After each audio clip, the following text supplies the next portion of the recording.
इस बीच महाराष्ट्र सरकार ने किसानों से 25 रुपए प्रति लीटर के हिसाब से दूध खरीदने की समय सीमा 31 जुलाई तक बढ़ा दी है। पशुपालन और डेयरी विकास मंत्री सुनील केदार ने सोमवार को इसकी जानकारी दी। उन्होंने कहा कि सरकार किसानों को दूध की कम कीमत के चलते नुकसान से बचाने के लिए ये खरीद कर रही है। कृषि मंत्री ने कहा कि इसके लिए केंद्र सरकार से मदद मांगी गई थी, लेकिन कोई मदद नहीं मिली। उन्होंने कहा कि इससे सरकार पर आर्थिक बोझ बढ़ रहा है।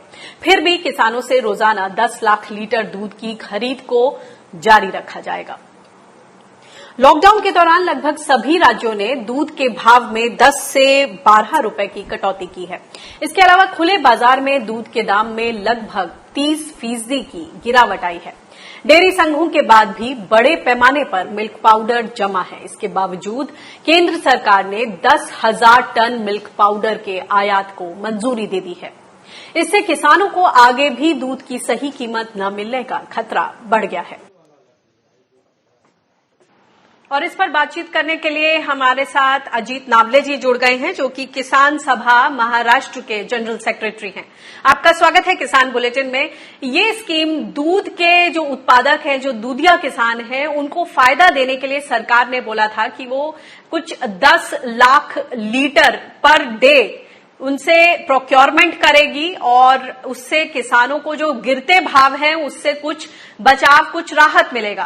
अब सरकार ने स्कीम को एक्सटेंड कर दिया है। इतने दिनों में ये बताएं कि किसानों को क्या सही मायनों में इससे कुछ फायदा हुआ? लॉकडाउन और कोरोना के चलते जो खपत दूध की शहरों में कम हो चुकी थी, तो उससे जो संकट पैदा हुआ था, उसके चलते सरकार ने 10 लाख लीटर दूध महाराष्ट्र से खरीद के उसकी पाउडर बनाने का निर्णय लिया।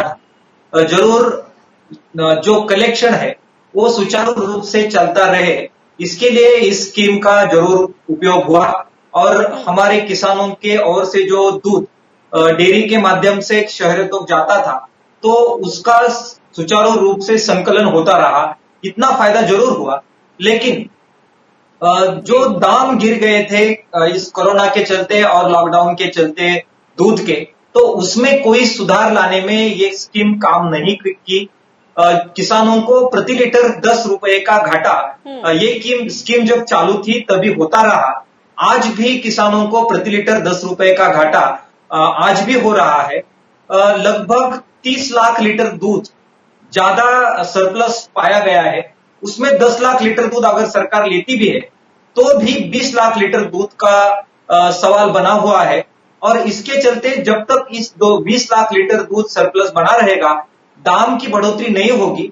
सरकार का ये जो इंटरवेंशन था उसके चलते सिर्फ इतना ही लाभ हुआ कि हमारा दूध घर में नहीं रहा, वो शहरों तक पहुंचा, सर्कुलेशन होता रहा, लेकिन दाम जो कोरोना के और लॉकडाउन के चलते गिरे थे, दूध उसमें सड़क कोई पर सुधार बिक नहीं सकता था, वो अब दूध सड़क पर नहीं फेंक रहा, लेकिन वो सुचारू रूप से कलेक्ट हो रहा है। लेकिन जो सरकार ने 25 रुपए बांधे थे ताकि किसानों को दिक्कत ना हो, उनके भाव ना लुढ़के, उसमें सरकार कितनी सख्ती बरतती नजर आ रही है। सरकार ने यह भी कहा कि 10 लाख लीटर दूध खरीदने का लक्ष्य था, लेकिन कुछ 4 लाख लीटर ही दूध खरीद पाए सरकार पर प्रतिदिन। तो इसीलिए अब इस स्कीम को आगे एक्सटेंड किया गया है। मगर जो ये खामियां रही, क्या इनको दुरुस्त करने पर कोई ठोस कदम आप देख रहे हैं? दुर्भाग्य की बात है कि लगातार किसान सभा और बाकी संगठनों के दबाव के बावजूद भी 10 लाख लीटर से आगे जो दूध बचा हुआ है, सरप्लस है, तो उस बारे में सरकार कुछ भी करने के लिए तैयार नहीं है। जो अनुदान दिया गया वो कंपनियों को दिया गया, किसानों को सीधे तौर पे उनके खाते में ये पैसा नहीं गया। और कंपनियों को सिर्फ इतना कहा गया कि हम आपको अनुदान देंगे, उसके चलते आप किसानों को 25 रुपया भाव दीजिए। लेकिन किसी भी कंपनी ने इसका अनुपालन नहीं किया। आज की तारीख में किसानों को 20 रुपए प्रति लीटर दूध बेचना पड़ रहा है, कई जगहों पे 18 रुपए दूध बेचना पड़ रहा है। लॉकडाउन से पहले वही दूध हम 30 रुपए लीटर प्रति लीटर बेच रहे थे। 10-12 रुपए का घाटा आज भी किसान भुगत रहा है। सरकार को लगातार इस बारे में अवगत कराने के बावजूद भी इसमें कोई सुधार नहीं हो रहा। किसानों को घाटे में अपना दूध बेचना पड़ रहा है। सर एक और बात बताएं कि इन सब से स्किम्ड मिल्क पाउडर यानी एसएमपी बनाने की कोशिश है। सभी खाली महाराष्ट्र की अगर बात भी ना करें तो तमाम राज्यों में सारे किसानों से दूध लेकर प्रोक्योरमेंट होकर उसका भारी मात्रा में एसएमपी स्किम्ड मिल्क पाउडर बन रहा है। इस सब के बीच सरकार ने स्किम्ड मिल्क पाउडर को आयात करने का फैसला ले लिया है। आपकी प्रतिक्रिया?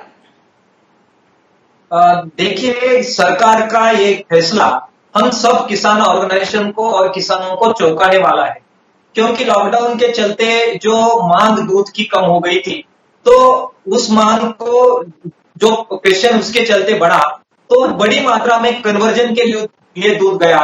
अकेले महाराष्ट्र में आप देखेंगे तो 50,000 टन पाउडर आज गोदामों में पड़ी हुई है और दूध का कन्वर्जन लगातार पाउडर में हो रहा है। महाराष्ट्र के बाहर भी अलग अलग राज्यों में इसी प्रकार की स्थिति है। गोदाम पाउडर से भरे पड़े हुए हैं और अब ये अभी इस समय अगर इंटरवेंशन करना है तो इस पाउडर को निर्यात करने के लिए, इस पाउडर का कंजम्पशन बढ़ाने के लिए सरकार को कदम उठानी चाहिए, ना कि और पाउडर बाहर से मंगाई जाए। तो ये बहुत चौंकाने वाला निर्णय है। इससे किसानों को बहुत तकलीफ होगी और जो दाम आज किसानों को मिल रहे हैं वो भी गिरने की आशंका इससे बहुत मात्रा में बढ़ेगी। जी, संक्षिप्त में बताएं कि आपका आगे का क्या एक्शन है इसको लेकर, किस तरह का दबाव बनाएंगे आप लोग?